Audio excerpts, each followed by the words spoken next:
Question 6 आप देखें क्या कह रहा है। If modulus of A vector cross B vector is √3 and A vector dot B vector is -3 then the angle between A and B. तो हमें modulus of A cross B आपको दे रखा है, that is √3। A dot B हमें दे रखा है -3 और ए और बी के बीच में एंगल निकालना है। तो आप यहां क्या रिजल्ट यूज करेंगे? आपको डॉट और क्रॉस की डेफिनेशन माइंड में होनी चाहिए। अब क्रॉस वेक्टर की डेफिनेशन होती है A vector cross B vector is modulus of A vector modulus of B vector sine theta dot N cap. N cap एक मॉड्यूलस यूनिट परपेंडिकुलर वेक्टर होता है, perpendicular to both A and B. हमें चाहिए इसका modulus. तो जब हम इसका मॉड्यूलस करेंगे तो यहां क्या आ जाएगा? ये तो ऑलरेडी मॉड्यूलस दे रखा है, साइन थीटा का मोड, और एन कैप का मोड क्या आ जाएगा? 1 आ जाएगा, because N cap is unit perpendicular vector, और यूनिट वेक्टर का जब हम मॉड्यूलस निकालते हैं तो वो 1 आता है। सिमिलरली आप डॉट प्रोडक्ट की डेफिनेशन लिखेंगे तो A dot B is equal to modulus of A modulus of B cos theta. This is first, this is second. अब आप यहां सेकंड से modulus of A vector modulus of B vector की value निकालना चाहें तो वो बराबर होगी A dot B upon cos theta की।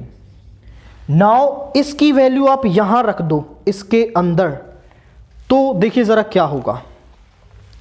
यहां आ जाएगा modulus of A cross B is equal to, इसकी जगह पे ये पूरी टर्म आ जाएगी A dot B upon cos theta, और यहां पे है साइन थीटा। इन दोनों की वैल्यू हमें दे रखी है, वो पुट करो, दैट इज √3 दैट इज -3 और ये हो गया tan थीटा। इसको इधर ले आओ, tan theta is equal to -√3/3, ये हो गया -1/√3। अब जो tan है वो 1/√3 किस पर होता है आपका? 30 पर। इसको हम ऐसा लिख सकते हैं -10 π/6।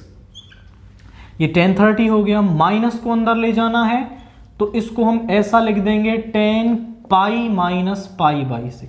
आप पूछें सर ऐसा कैसे हो गया? तो आप देखें पाई माइनस मतलब सेकंड क्वाड्रेंट, सेकंड में 10 होता है नेगेटिव, पाई पर नो चेंज 10 आ गया और द एंगल इज π/6। तो -10 π/6 को मैं 10 π - π/6 लिख सकता हूं। तो यहां से ये बन गया आपका tan theta is equal to 10 5 π/6। 10 अगर इनकी टेंजेंट वैल्यू इक्वल है तो which implies theta is equal to 5 π/6, और जहां पर थीटा क्या है आपका? ए और बी के बीच का एंगल है, और यही हमें निकालना था। तो आपको बेसिक डेफिनेशंस माइंड में होनी चाहिए, फिर आप जो चीज़ें दे रखी हैं उनको लिखें और फिर सोचें कि क्या रिजल्ट निकालना है, और फिर आप कोई भी रिजल्ट यहाँ से निकाल पाएंगे।